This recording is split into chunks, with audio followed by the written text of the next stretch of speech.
more reaction. Texas Senator Ted Cruz. Senator, first let me applaud your efforts. You went on a 17-city or state bus tour, and you campaigned hard. You left your family behind, and you were pounding the pavement to help everybody out. Clearly it paid off. It looks tonight like Republicans will have the House and the Senate, and it looks like the Senate, where yesterday was looking bleak, it's looking a lot more bright tonight. Yeah, Sean, that's right. I think we have a lot to celebrate. I think a lot of us are frustrated that we didn't have an even bigger victory last night.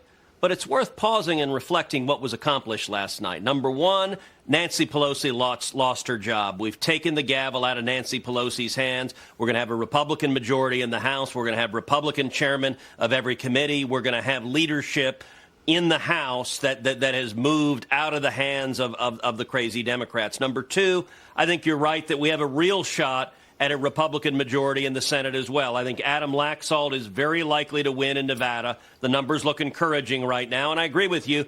Blake Masters has a shot in Arizona. It's ridiculous that they're still counting the votes there. But I think Blake has a shot.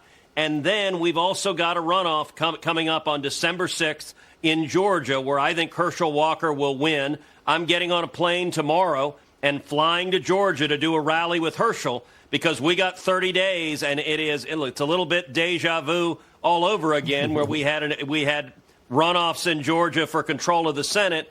But this is a very different time. I think people are ticked off at the direction the country's gone. Brian Kemp just won a big victory. And I think it's worth taking as a lesson. If you look across the country at the Republicans who are winning, they're the ones who were standing up and leading as conservatives. Ron Johnson, who just won in a purple state, has been a strong conservative. Mike Lee in Utah has been a strong conservative. He won. You have governors like DeSantis and Greg Abbott and Brian Kemp, all of whom won big, big victories. I think there's a lesson that we stand and govern as conservatives. We win, and that's what we need to be doing. I think that's well said, and I think that's got to be the agenda moving forward. It's not that complicated, and if Republicans promise to be the party of hardworking Americans, let the Democrats be the party of coastal elites. That's what they've developed into. Yep. That's who they cater to. That's where their interests are. So you're off to Georgia tomorrow. You're starting right up again.